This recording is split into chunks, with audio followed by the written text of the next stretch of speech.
Greetings everybody, this is Winnie Wriggle and welcome back to All Mods 9 to the Sky. Today we're going down a chicken hole of a quest line. Chicken hole? Winnie? Really? Why would you begin this episode that way? I mean, it's a chicken. We need to summon a chicken.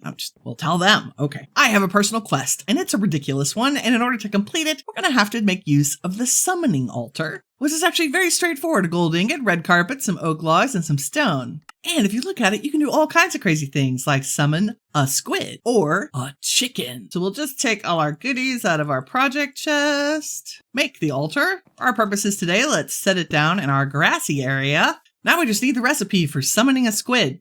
Why a squid first, you ask? I have my reasons. For the squid, we need dirt, water bucket, stone, and 4 black dye. There are a couple of ways we could get black dye, but I thought I would make it difficult on ourselves, and we're going to use the create mod to do that. Because when you put coal or charcoal in a millstone, you get black dye. We use our handy backpack crafter. We can go to millstone and there it is.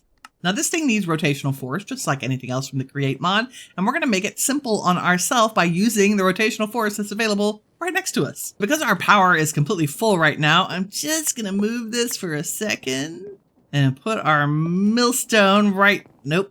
Will you go next to it? There we go. Put our millstone right next to the gears. And chuck our coal in there. And it's going grindy, grindy, grindy, grindy. We've made the achievement. Embrace the grind. We can see the status at the top. It's going down to 12 coal, 11 coal, 10 coal. And as soon as it's done, right click it. And we get 64 black dye. Check our recipe. 2 stone, 1 dirt, 4 black dye, and a water bucket to activate. So I believe all we have to do is right click with our items. Nope. So you gotta click on the block. Okay, so we got our stone and our dirt in there. We get our dye floating. Yes. And then I think if we take our water and go boop, it does a magic thing. We're after the squid ink. Hello, sir. Thank you for your sacrifice. Woo! 2 ink sacs. We're halfway there. Now we need a chicken. And we need a chicken for multiple reasons. First off, I need a feather, and we just need chickens in general.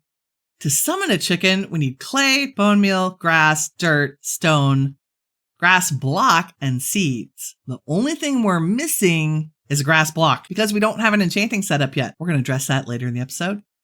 But for right now, one of the ways we can get a grass block is by using create. Specifically, if we fill a spout with water and put dirt underneath on a depot, we get a grass block. So this is yet another opportunity for me to show you another part of create, kind of piece by piece. So when we get to making the big stuff later on, if we go down that route, it should all make sense. Today, we're going to talk about alternative forms of rotation, specifically the water wheel. So we're going to need water for 2 things. We're going to need water to spin our water wheel. We're also going to need water to put in our spout. And the only way to get water in the spout is to actually pump it from an infinite water source. Now we could use the sink again, but I think we've used that enough. A couple of trapdoors, add some water, and then set up a water wheel.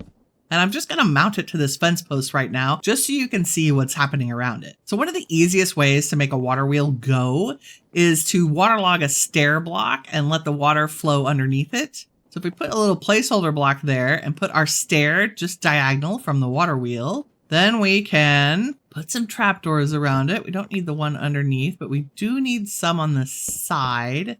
The fence will hold the water back on this side.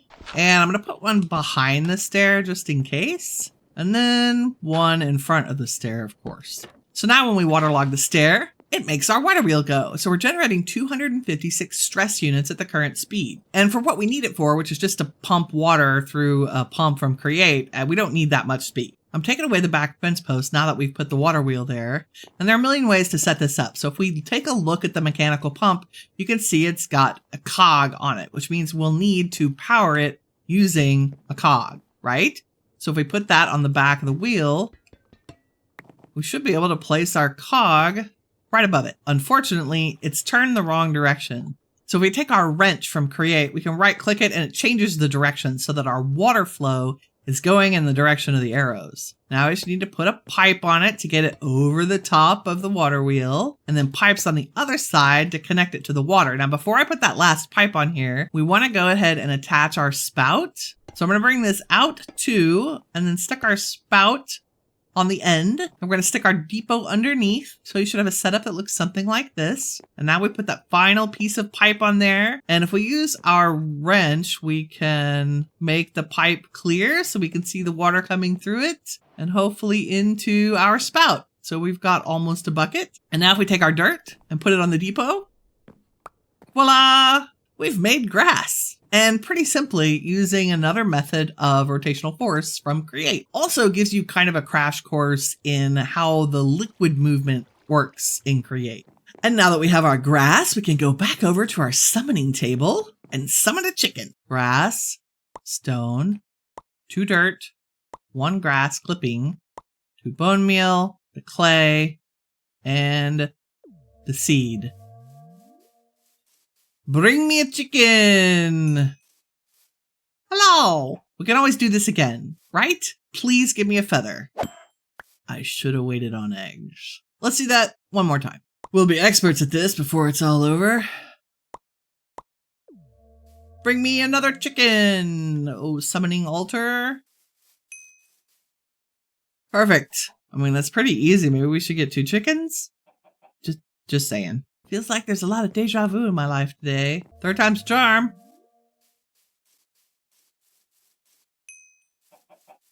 Chicken number 2. Okay, technically chicken number 3, but we're not talking about the first one. Good thing we have all these seeds. Can we make a babby? Beautiful. Thank you. Can we grow you up fast? Pretty fast. Okay, I'm going to make an extended chicken family and then harvest a few things. I'll be right back. I think it would probably be wise to relocate our chicken friends down into the empty pen. Do not fall off of here. You can do it. Very good, very good. I'm not sure why I'm keeping a horse on a skyblock, but he spawned here and I'd feel bad if we got rid of him and he's our pet now. Your recovery time sucks, chickens. We need more babies. There we go. 2 feathers. Thank you. Now I can take a piece of leather and 3 pieces of paper, make a book, add a feather, and an ink sac, and I get, dun dun dun, a book and quill. The most ridiculous personal quest ever. But it's not. This is the way I manage my to-do list, and in case you haven't noticed, I've got signs pinned up here. There's a lot of things I want to do. Obsidian, I gotta show you that. We did all the black dye squid chicken. Sounds like a secret passphrase, doesn't it? Black dye squid chicken. We did a little bit of create rotation for some better dirt with a spout and a dirt to get grass. We have other things to do. Lots of resources. But first, let me show you the little obsidian setup I made. It goes along the same lines as our other simple resource collection, and we're going to use our available lava. So what I've done here, this setup existed. All I've done is added a waterlogged stair with flowing water on top of a barrel. I have it turned off right now so that it doesn't use up all of our lava, but we just hook up a fluid pipe, making sure to break the connection between the porcelain crucible and the rest of the setup. And we want to shift right click on the side that's touching the lava tank so that this fills up with lava. And as the water passes over the top of the lava, it generates obsidian. And then back here, I have a little item pipe pulling the obsidian from the stone barrel and filling up a limited oak barrel. So we've got just over 155, 56 obsidian. But I think that's plenty, so I'm going to break it. We don't have to have it run the whole time. But you know what this means? Ice Bucket Challenge. We can make an enchanting setup. Yes, we have diamonds. We have the means to make books. We can make an enchanting table. We can get all the things. And there's a reason I want an enchanting setup. We need Silk Touch and Fortune. A book, 2 diamonds, 4 obsidian, and 16 bookshelves because I like them to be even. Woohoo! Let's go over here where I have started experimenting with the Chipped mod. And we do that by using the Carpenter's table from Chipped. And this works just like the Stonecutter table. If you select the wood you want to change, we could say we want the herringbone and then craft, or hold down shift to craft all. So we'll remove my placeholder block enchanting table, our bookshelves. Ah, so nice. But now we can enchant things. What do we get? Unbreaking, soulbound. Really, game? XP boost, mana regen, projectile protection. Okay, well, there's no fortune yet, but at least we have the ability to enchant things now. And we have automated obsidian production. I think the next thing we want to do, because we're making use of our lava supply now, and will be definitely doing so more in the future, is to speed up our lava production. And I believe the quest book actually has a good suggestion for this, which is under Getting Started too. So we've made our summoning altar, we've made the metallurgic infuser from Mechanism, but right here is the superheating element. Crucibles make lava 60 times faster when you place them on top of this. Right now our lava is going at 5 times speed, so that is a vast improvement to our lava production. And if we look at the recipe for the superheating element, it's not that bad. It just needs a steel casing, which we already know how to make. In fact, I think I've already made steel ingots. Yes, we have. And do we have some glass? We do. And do I have an osmium ingot? I do. We're about to have all the power. There's our steel casing. And there is a superheating element, a modular, somewhat dangerous radiator that is capable of emitting massive amounts of heat to its surroundings. Let's put out our soul fire. I believe if we stick this right underneath, 60 times. Okay, let's put our pipe back here and close the connection for that one. I think that is significantly faster. Look how fast it's eating through the cobble. 346 buckets. 347 buckets. Oh yes, already back up to 350 buckets of lava. That's amazing. I was just about to resume when I discovered Evil Enderman. Where are you? Oh, he's mad. He's mad? He's mad? I may regret this. Ooh, give me an ender pearl. Okay, ender pearl fragments is fine. Do we have enough to make one now? Maybe? No. Oh, it takes 4. I just did it wrong. Always check the recipe, folks. Ha! 1 ender pearl. That is mighty convenient because we only have 2 things left to do today. One is to make a magnet. A magnet! Finally, we're making a magnet. And the ender pearl is super important because the magnet recipe requires one. And normally I would rush right away to make the magnet. However, we have EMC in this pack. That means we can have all the ender pearls we could ever need, but we have to have one to start. So if we take a look at the Project E section of the quest book, it says, welcome to Project E, make the low, medium, and high covalence dust. We've done that. I don't know why it's not registering. There we go. Task complete. I love it. We can make an alchemical chest. Hopefully we have enough materials to craft the alchemical chest. Let's check the recipe. Oh, good. It doesn't need an ender pearl. Okay. We just need stone, diamond, the covalence dust, a chest, and some iron. We can totally do that. Alchemical chest. Get. We got it. Storage upgrade. Let's set this down and take a look inside. Ta-da! Alchemical chest, which is huge. And that's great, but that's not all it does. In fact, if we convert it into an energy condenser, then it will perform EMC exchanges for us. Let me show you. We pick it up, grab 4 diamonds and 4 obsidian, and turn it into an energy condenser. Now when we open up, you'll see that there's kind of an input slot and a bar. If I put items in here, I want to make an ender pearl. So it's going to use, it doesn't have enough yet. We need 1024. So if I put a bunch of covalence dust in here, which has a lot of EMC, look at all the ender pearls we can make. And we always want to keep one of the item that we want to convert. So I feel like we should have a chest next to it that keeps the items we're interested in keeping. So you keep 1 ender pearl.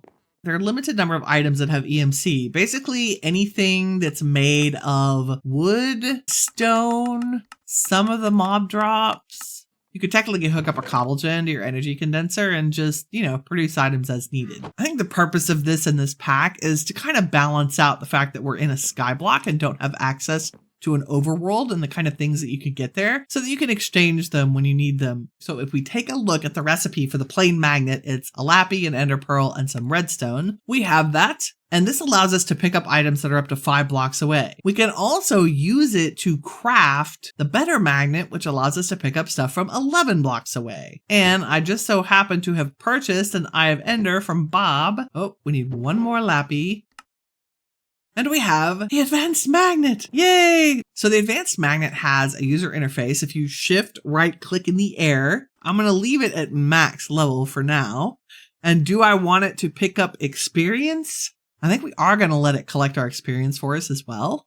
If we ever had a need to say, don't pick these items up, like for example, if you were in the overworld mining and you didn't want it to magnet cobblestone, you could put a filter on here for a blacklist. Or if you only wanted it to pick up redstone, you could put the filter on it as well. If we right click, we get a little message in the lower middle of the screen that says the magnet is on. You can also tell because it's glowing slightly. So we're going to leave it on and we're going to stick it in a charm slot.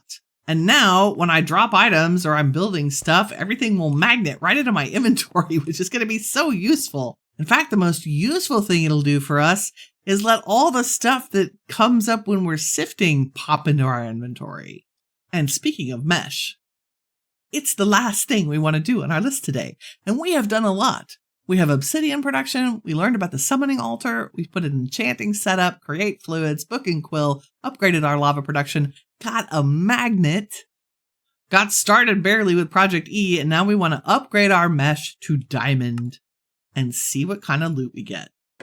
First, we'll need to upgrade them to gold. Ta-da! Then we can upgrade them to diamond. Ta-da! 9 diamond mesh. This should dramatically increase the number of diamonds and emeralds that we get. Let's just grab some gravel and sift away. I'll be back when we have an inventory full of goodies.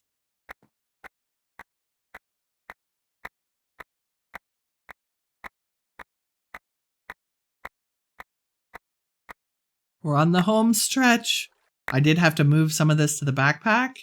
And there we go. What do we get? A stack plus 10 diamonds, 60 emeralds. Oh my goodness, the chunks are real. And then everything in the backpack. And if we go in here and do our magic, dump the ore chunks in. Oh goodness, we might be out of room in this chest. Come on, take them all. Nope, almost. Oh, the Livial has awoken nearby. Watch this. This is an apothic mob. So we want him to go down into the barrel with everyone else. I love it. Oh, picking up eggs too. The magnet is real. Okay, everybody else is going to die out, but look at this guy. He's got like 26 hours of fire resistance. He is fireproof. What did he drop? Anything fancy? A shovel. Thanks, game. I mean, to be fair, it's a very fancy shovel. It breaks in a 1x3 area. It ignores 9% of durability. It's got 4.5 attack damage, 2 block reach, XP, luck, and 2 empty sockets. It's a super shovel. I mean, we have the experienced iron shovel of quarrying, but apparently that one wasn't good enough. So now we have a super shovel, which is great. And we made out like a bandit with our greatest upgrades. I think with everything we've accomplished on our to-do list today, that is all we have time for. Thank you very much for watching today. If you enjoyed the episode, please leave a like. It helps me out, and I appreciate it. And in the meantime, remember, you are all the shiny stuff that awesome is made of. Take care, everybody. Bye-bye.